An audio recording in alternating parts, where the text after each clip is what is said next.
Another famous problem, that is binary array sorting, and this is also being asked in many interviews, and it's like a good logical problem to solve. So we will be given a binary array and they will also give the size. Good thing is they only have zeros and ones and you just need to sort them. So what is the first thing that comes to my mind? Just use the sort function. That's all.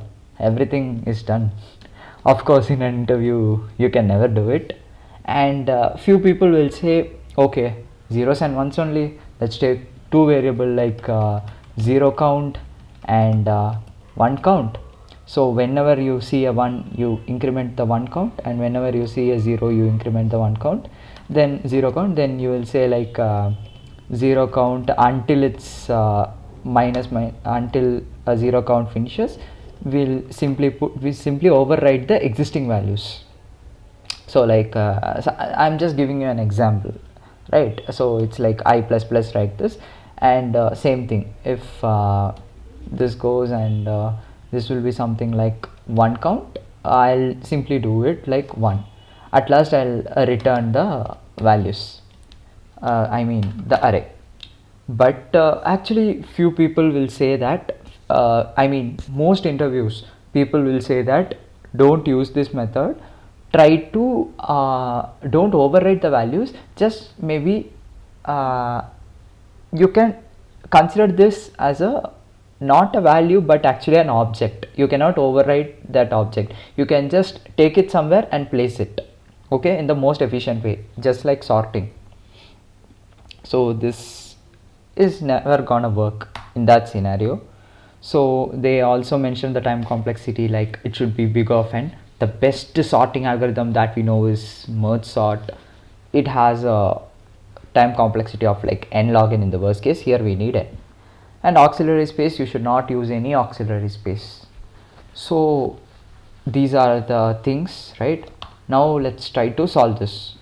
So I told you like what happened, yeah, I told you these are the numbers, right? Now what we need to do is we'll try to trace it down first. What are the numbers? 1 0 1 1 1 1. We'll sort it, okay. So first thing is, let's have like we derived that none of the sorting techniques is gonna work for big of n. We just need to go with one traversal or two or a constant times n traversal. So for that, what is the best way that we can do? We can either wherever 0 is there, we'll swap it with 1. Wherever 0 is there, we'll swap it with 1. So all the zeros should go in one side and all the ones should come in one side. So basically what we'll do, okay, 0 is there here, okay, 1 is there here, like for example 0 is there here, 1 is there here, okay, swap it. 1 will be here and 0, sorry, 1 will be there here and 0 comes here, okay, 1 and 0, again it gets swapped. So like that it will keep on going, it will be like n square complexity, that we don't want. So for that these are indexes, right? 0, and this is like 1 2 3 4 5 6 7 8 9, ninth index. We'll keep two indexes, okay. The left index, that is L, will be 0 for now, and the right index will be 9. Clear, right? Now what we will do is, until we find a 0 on the left, right, until we find a 0 on the left, we just keep incrementing the index positions, like 0 0 0, these are already in the correct place. We don't need to bother about this by any chance, right? We can just keep on moving, and until the 1 is in right place, 1 1 1, we can keep on moving, we don't have to bother about it. When there is a mismatch, like in L I found out 1, you stop the L value here. Here 1 is there, 1 is there, then 0 suddenly solved by R, okay, then you stop it. When you get both of these values, what you do, you simply exchange it. So things will be clear when I tell you properly, right? First, L is 0, right? What is A of 0? It is 1. What is 9? It is 0. Okay, here itself is a mismatch. So how will it show? This will become 0 0 1 1 1 1 1 0 0. This one will move to here, right? We just swapped it, okay. So this 0 came here and this one came here.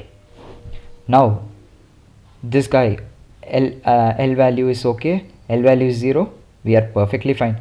Aha, L value is again 1 here, and R value is perfectly correct, and then R value goes here, R value is 0, again mismatch happened, right? So we just swap L and R, so 0, this becomes 0 and this becomes 1. Again L goes here, L is again a mismatch, it is 1 man. R, here it's 0, again there is a mismatch, so you swap 1 and 0, so 0 and this becomes 1. Okay, now try to go with L. Okay, it's mismatch, hold on until R sees a 0, R 1 perfect, R 1 perfect. Now what happened, we already made sure this is sorted, right? Now L is now there is no need to go again here, and L also no need to go here. So what is the base condition? When L meets R, that is L is less than R, you can just break the statement and then come out. So now let's see how do we put it in the coding format, correct? So what did I tell you? That is L value, right? L value should be 0 and R value should be the last number. I don't know who found this naming convention, like starting from 0th index and the ending number is n minus 1. Things will be great if it's just 1 to n, but that's the fact, we can't do anything. And what is the base condition I told? Whenever L meets R, right? So it's like while L is less than R, what we do until we see like what I told you was, if A of L is 1 and if A of R is 0, we just swap them.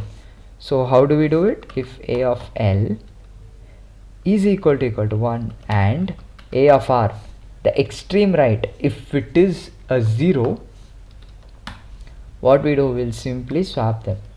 That is A of L comma A of R.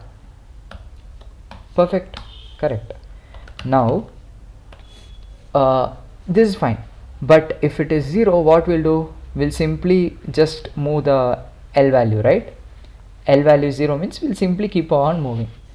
So it's like else if A of L is 0, we'll simply increment the L value, we don't care. And again else if A of R equal to 1, it is also perfect. Right side everything should be 1. Until and unless we find a 0, we won't stop. Iterate all the ones. If it is R here, I mean if it is like R here, R is 1, okay go, R is 1, okay go, R is 1, okay go. It will be something like that. So R minus minus, so it goes to the next iteration, L is less than R, then R equal to 1, R minus minus, R equal to 1, R minus minus, like that. So when there is a mismatch, it just swaps. Here we don't need to return anything since it's a void, we are just replacing the values. Now let's compile and run, let's see how things go. Perfect, it worked. And so these are like some of the methods we like, if we don't practice it right, we won't definitely get these methods in the first attempt. So just practice well. And also, yeah, for my benefit, you please not likes or not comments, just pass your valuable time and just let me know if you have any doubts with this. Thank you, bye.